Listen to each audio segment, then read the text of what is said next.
Hello everyone, in today's video I thought we'd take a look at a game called Rolling Line, which is this neat game that I picked up when they had a New Zealand sale, and of course, I saw New Zealand, and my favorite cricket team, of course, are the Black Caps, so I had to check it out. And it's been really cool, so much so that I actually thought I'd put together a brief tutorial series kind of showing you some of the things that I've discovered playing with it that might help you out if you're interested in this game, or you're just kind of starting out or something like that. Oh, apparently there's a yellow line on that trail. So without further ado, let's get started. All right, so when you first start up with Rolling Line, you're going to get this beautiful little scape here. By the way, this game is playable in VR as well as 2D. I play with it in VR usually when I want to drive or gawk, and I usually do it in 2D if I want to build. I find it just a little easier to build in 2D, but again, everybody's a little different. First things first, I recommend checking out the tutorials. They're very easy to use. I didn't find anything difficult to understand. There's a little bit of kind of fitzing kind of here and there, just sort of experimenting with things to try to get it to work. But what I wanted to do today is focus on a little bit of, just sort of the generics. So what I'm going to do is I'm going to go up here to a new game, hit OK. I have main maps, mini map, custom maps. I'm going to hit OK here, and they give you a bunch of basic custom maps. So for I love the way that they do all these, just keep them super duper simple. And again, they're excellent to take these and start editing them like crazy. What I'm going to do here is I'm going to grab just the good old-fashioned boring oval, press load. So this is it. When you first fire this up, this is what you're going to see. Now, when you're first using this program, try to keep it simple. One of the things I really appreciate about this whole guy's setup right here is that it's just basic. If you go down to the basement, this is probably similar to something you have. You're not going to have those triple, double-decker, oh my god, kind of things with helixes to make the trains go up and down. So what we're going to look at in this video specifically is just, like I said, the little basics here, so you can kind of get the hang of how it is. Later on, we'll take a look at laying track, playing with terrain, and kind of doing signals and stuff like that.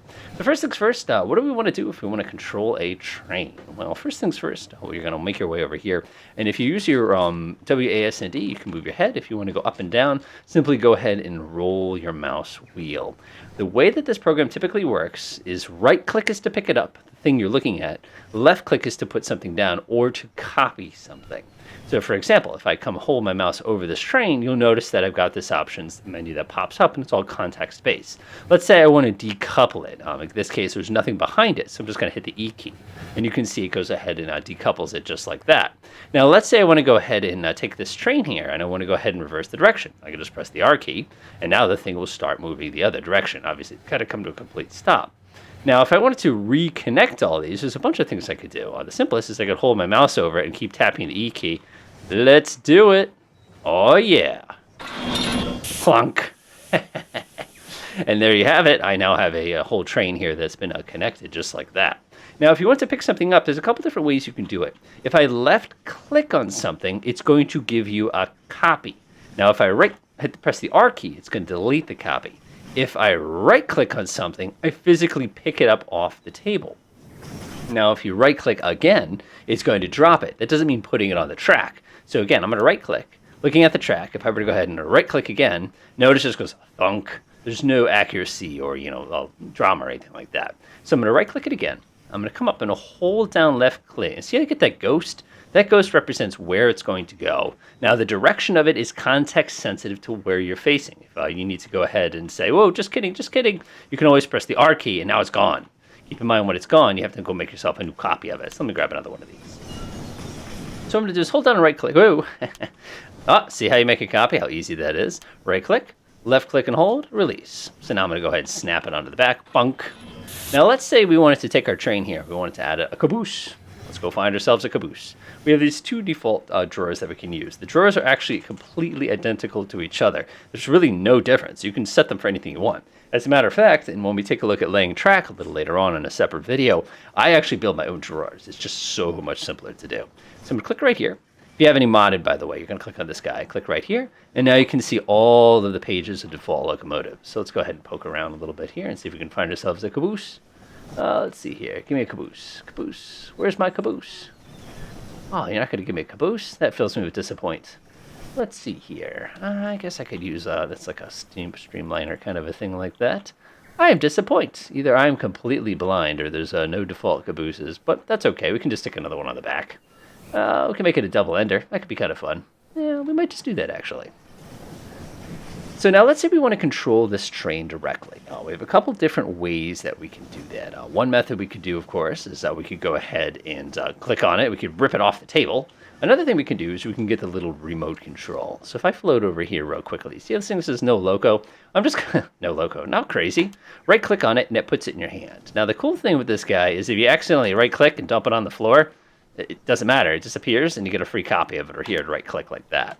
Now the way this works is super simple. You simply left click, put your laser over the thing you're interested in controlling and let go of the mouse. And you can see you get this little screen. It's called the Steam Flyer.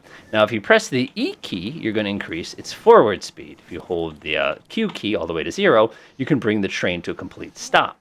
Now, one of the cool things you can do here is you can actually press the Y key.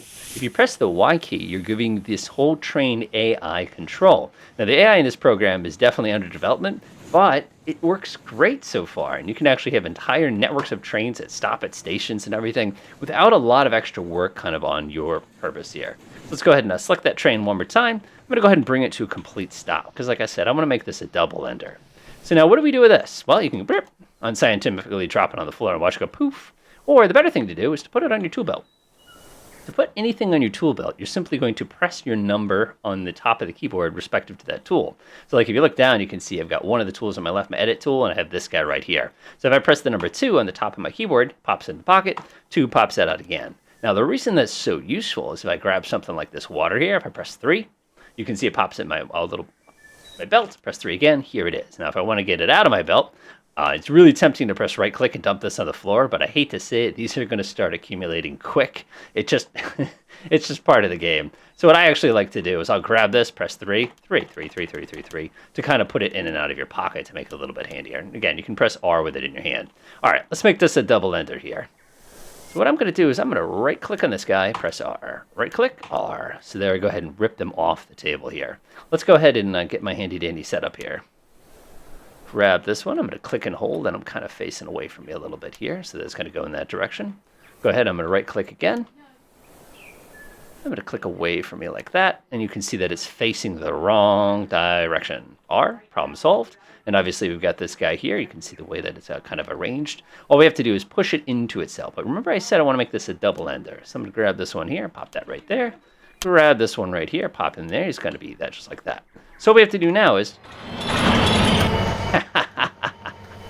just like that.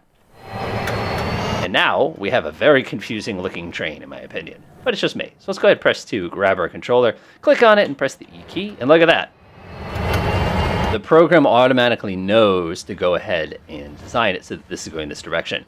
It's very tempting to come back here, click on this one and tell him to go the other way, but notice his speed is listed as reversed. This one's speed is listed as forward. So you can actually go to the back of the train and do a bunch of cues, click on the front of the train, check it out. It's indicating that, well, which direction he's traveling there. And again, I just find that very interesting. Forward! Full speed, full speed. The top speed of any train, by the way, is 62 miles per hour or about 100 kilometers per hour, depending on what setting you have. All right, now we're in business. So hopefully at this point you have a general idea of the basics. But I know you're probably going, weren't you driving inside of a train earlier? Well, one of the things that makes this a really cool program is you have the ability to zoom in, to actually jump into the actual train sets that you've constructed. So if I take a look over here, but just like that. So by holding down the tab key, if you're pointing in the regular world, it's not going to do much for you. If you point inside the virtual world, it takes you down there. So if I want to have a little bit of fun here, I can teleport down to the track. Oh, God! Ting, ting, ting, ting. That was a close one. I almost got kersmooshed. Now, what makes this really, really cool, though, is I can hold down that tab key. I can hold my mouse over a locomotive, let go, and now I'm inside the locomotive.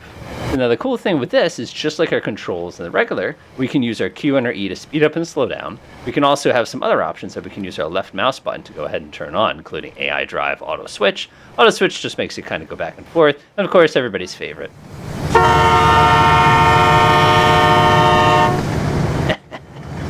Not really. I find sometimes those get a little irritating. If you ever want to turn back to the normal scale, you just look in a direction that is not has a locomotive on it. See my little arrow, press tab, and then we pop back out.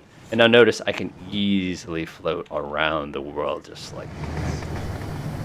Now, the last thing we're going to take a look at before I call this a video and we do a whole video dedicated to laying track is how to switch tracks. Now, let's say I want to go ahead. Actually, let's go ahead and get my little gun out here. Boop, boop, boop, boop, boop, boop, boop, boop. Shut you down. Don't left click. It doesn't do anything. If you right click, you dump it on the table. Right click, pocket. Cool. So the easiest way to switch tracks is to come down here and to actually click on the switch itself. One of the things I get a kick out of is if you're doing one of these actions, and you're like, oh, I want to switch the track control right there. When you do that, unfortunately, it's going to bring you back up to full scale. If I pull tab down here, you can actually come down here and go clunk. Unfortunately, at least at this time, they don't animate the actual points kind of moving back and forth, which is kind of a bummer, but it does work.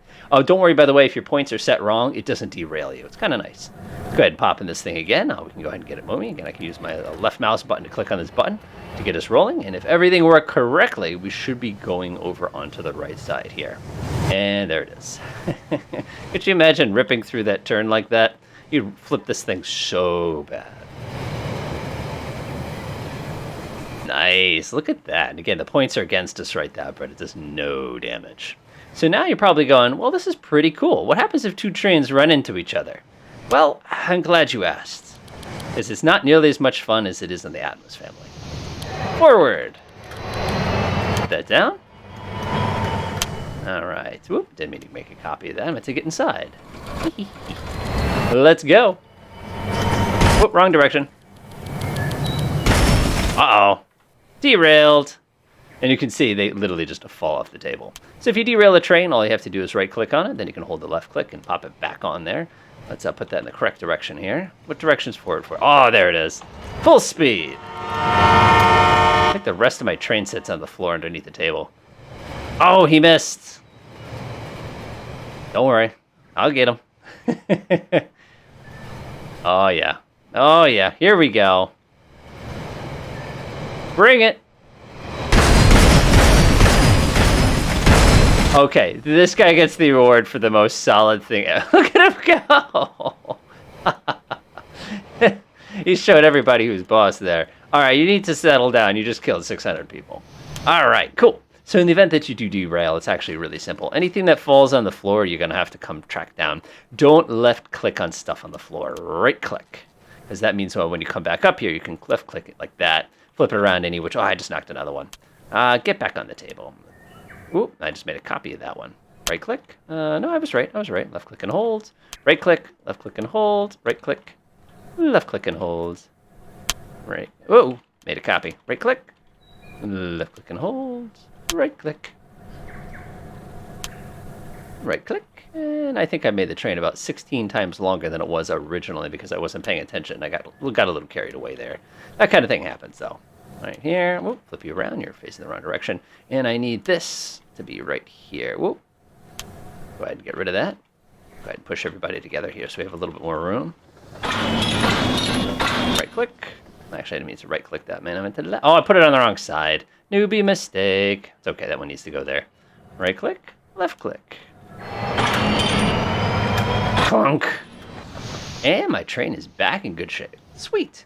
So in the next video, we're going to go ahead and take a look at kind of the basics of laying track. You know, we're not going to do anything excessive or weird. We're going to kind of set our room up, put a couple basic colors in, and deal with some of the weirdness that you're probably going to encounter that's a little different from other games you've probably played like this. Other than that, enjoy.